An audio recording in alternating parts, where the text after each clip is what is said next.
Ladies and gentlemen, today a very special edition of the Pro Wrestling Report Express as we take a look at the life and times of Captain Lou Albano.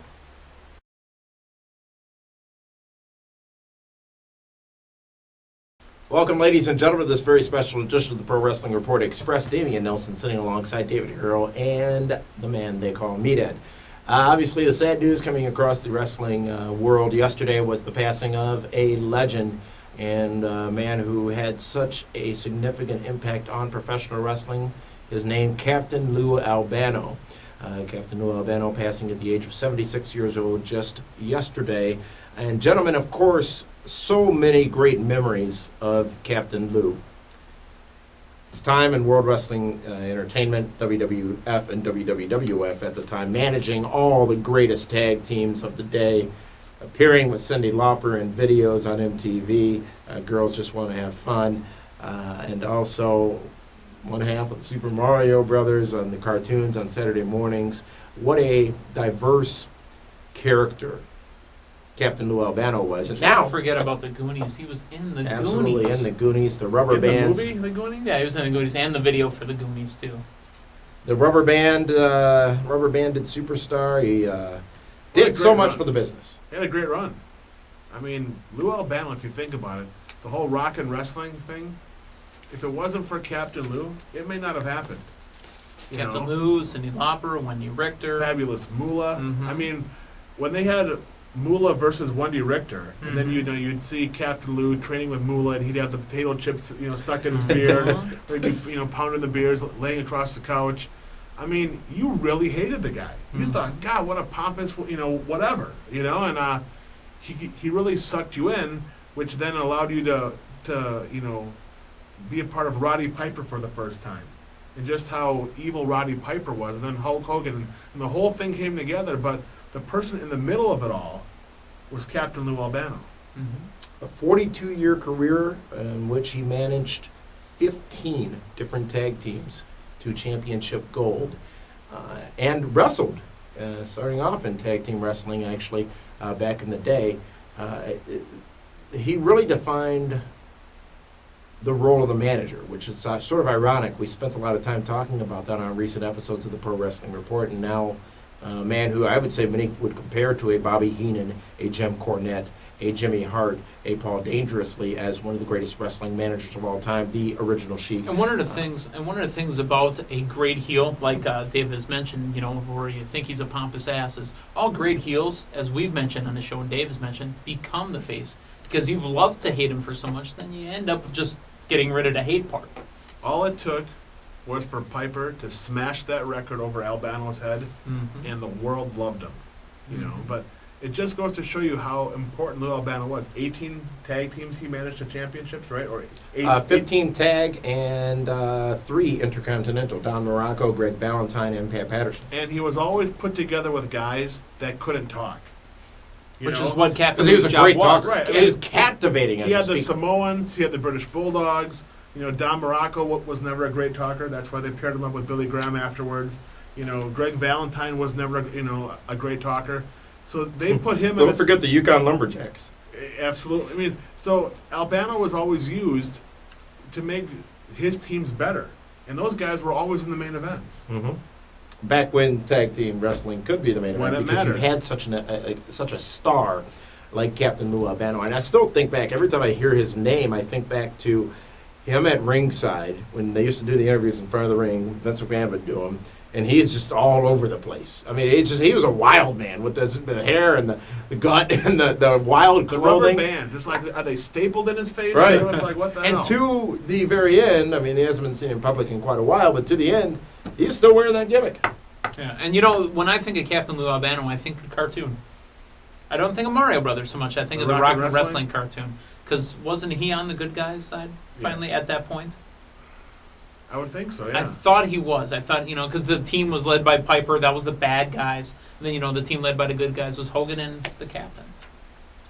Obviously, Albano no longer with us. He did suffer a heart attack in 2005 and actually released a book in 2008, which was called Often Imitated, Never Duplicated, the foreword actually written by Cyndi Lauper. The book is very good. I have not had a chance to read it, but to show you how big a star Captain Lou Albano actually was, this was covered not just by WWE and shows like ours, but CNN, all of the big newspapers picked up on this because he was indeed a pop icon. And really, as you said, David Hero really laid the groundwork for wrestling's transition to mainstream media. Not only did he appear in Girls Want to Have Fun, but he was also in other Cyndi Lauper videos such as She Bop and Time After Time and all that stuff. And the Goonies. Again, like I said, the Goonies Goonies. are good The enough. Goonies. But the Goonies are good enough. It's Good easy enough. to make that kind of change. Good enough for me. Good enough. But Captain Lou Albano, Meathead, what fond memories or not so fond memories do you have of Lou? Well, like I said, rock and wrestling. This is back in the days when I'd wake up early Saturday morning, back when actually Saturday morning cartoons were Saturday morning cartoons. I'd wake up and I'd have the blanket wrapped around me with my bowl of cereal, watching my WWF cartoon. With the blanket? Yeah, blanket open. Well, several I was a people- kid at one point. I'm not just a kid now. I was really a kid. Several people have chimed in. Obviously, a lot of people in the business right now impacted by Captain Lou Albano in, well, much like we did growing up with him on TV. And, nowadays, you look at some of the things that WWE does, some of the things we even criticize it for. Is there any other reason that either of you watched Super Mario Brothers other than the fact that Captain Lou was on it? It was just because of Captain Lou. I watched a it. cartoon I didn't care about. I waited till they got back to the live action and would be in that cheesy set with Captain Lou. And it was like 42 seconds that they would show per time. But I was like, oh, it's Captain Lou. I know that guy. He Again, wrestles. back when there was actually real cartoons on Saturday mornings. Whoever would have thought Captain Lou Albano would be getting a paycheck from Nintendo to play Mhm. Mario? Mm-hmm. That just, shows how special the guy was. Mhm. And how much of a crossover he was. He was an entertainer. First and foremost, he was an entertainer and a great talker. As you said, David, earlier, paired with so many people that couldn't talk. And again, I say, another prime example of why professional wrestling managers are so integral to the business. You hear so many people talking now about how there aren't new stars, how people aren't building new stars, and you hear people talk about the Shelton Benjamins, the AJ Styleses, several others of the world who just need that little push talking. Well, that's what the Captain Lou Albanos of the world were for. And would have done for them. Without Paul Heyman, what would Brock Lesnar have been? Another silent beast.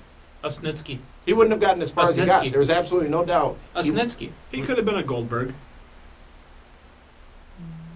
Goldberg had already been done at that point. Without Armando Estrada, how far would Umaga have Exactly. He would have been in 3 count. And this is the 3-minute warning. I did it. exclamation Just like you point, did. I guess, to that point. Captain Lou has not been very involved with professional wrestling over the last few years. He had been placed in hospice care earlier this week, and then, as we said, passing yesterday. But certainly, his life is worth celebrating. Mhm. And there are so many great memories that a lot of you have out there, and a lot of people took the news very surprisingly because obviously didn't really expect this, and we still don't know exactly what the It was awfully illnesses were sudden. that caused his death. But as I said, we do know he had that heart attack in 2005 and was dealing with some illnesses recently that had complicated his ability to maintain life. But Captain Lou certainly is in the WWE Hall of Fame. WWE obviously going to pay tribute to him on SmackDown tomorrow night, as well as some of their upcoming shows, as well as they did on WWE.com. But this is certainly a loss to the wrestling business. Maybe not so much for what he was doing now, but maybe it is a short-term gain for the wrestling business because now more people will pay attention to the great work that he did. It's a shame that they didn't bring Captain Lou back to help work with some of these younger guys. Because right now all they do is have him down, in FCW. FCW, and it's just a machine. They just crank out guys. Cookie cutter guys. And a guy like Captain Lou Albano, his knowledge would have been huge for some of these younger stars. Yeah. Well, the day will always be remembered, the day that Captain Lou Albano was called back home. That'd be October 14, 2009, a 76-year life of which we had the great opportunity of seeing him through 42 years of them, as he spent that much time in the wrestling business. So our condolences obviously go out to the family of Captain Lou Albano, and they will be placing him to rest this coming Saturday in a ceremony in his hometown in New York, I believe. Well, Thank you for tuning in to today's special edition of the Pro Wrestling Report Express. For the man they call Meathead and David Hero and the Cause, this is Damian Nelson saying thank you for tuning in, and we'll see you tomorrow with a very special edition of PWR Prime Time featuring Beer Money Incorporated.